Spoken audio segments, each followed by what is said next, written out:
My name is Neeraj Kumar from Saint Maria inter college Dhankuna. आज की इस वीडियो में अध्याय 1 में सजीवों के विशिष्ट लक्षण में नंबर 2 जनन आता है। जनन जिसे इंग्लिश में रिप्रोडक्शन बोलते हैं। जनन का मतलब होता है अपने समान संतान उत्पन्न करना। जनन 2 प्रकार का होता है, लैंगिक जनन, अलैंगिक जनन। लैंगिक जनन सभी बहुकोशिकीय जीवधारियों में होता है। अलैंगिक जनन एक कोशिकीय जीवों में होता है। तो लैंगिक जनन में 2 विपरीत जनकों की आवश्यकता होती है, जिसमें एक नर एक मादा। फिर इसके बाद बनता है नर युग्मक मादा युग्मक। इसके बाद स्टेप आता है जाइगोट। जाइगोट के बाद एक नया संतान उत्पन्न होता है। तो लैंगिक जनन पहले होता है जिसमें बहुकोशिकीय जनक की आवश्यकता होती है, जिसमें 2 विपरीत जनकों की आवश्यकता होती है, नर और मादा। और लैंगिक जनन में एक ही जनक की आवश्यकता होती है, जैसे अमीबा में ये एक ही कोशिकीय जनक होता है।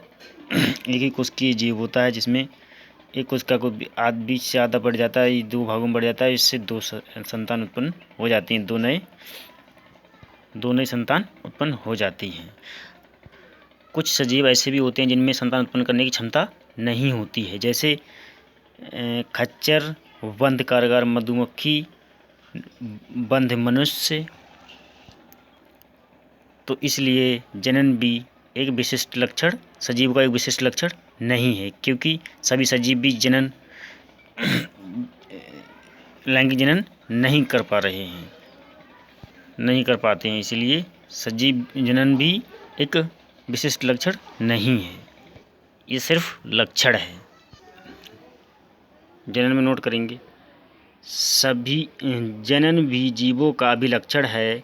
बहुकोशिकीय जीवों में लैंगिक जनन होता है। इसका अर्थ होता है अपने समान संतान उत्पन्न करना। जीव अलैंगिक जनन भी करते हैं। कवकों में लाखों अलैंगिक बीजाणुओं द्वारा इनकी संख्या में वृद्धि होती है। तंतुबद्ध कवक शैवाल तथा मॉस प्रोटीनिया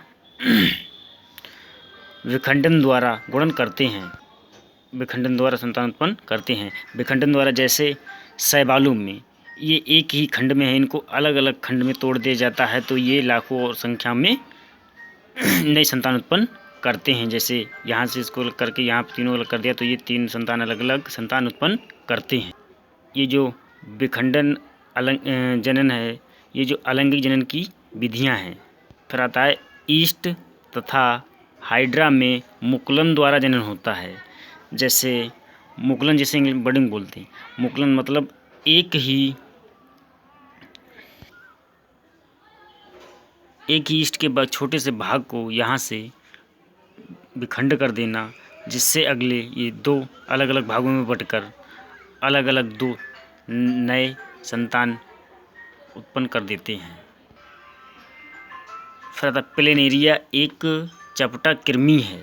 इसके शरीर का कुछ भाग खंडित हो जाए तो पुनर्जनन द्वारा अपने लुप्त हुए भाग निर्माण कर लेता है। प्लेनेरिया जैसे छिपकली का ये एक प्लेनेरिया है। प्लेनेरी चपटा भाग होता है। इसको ये एक प्लेनेरिया पूरा है, इसको यहाँ से खंडित करना, यहाँ से खंडित करना। इसको हमने अलग अलग 3 भागों में बांट दिया।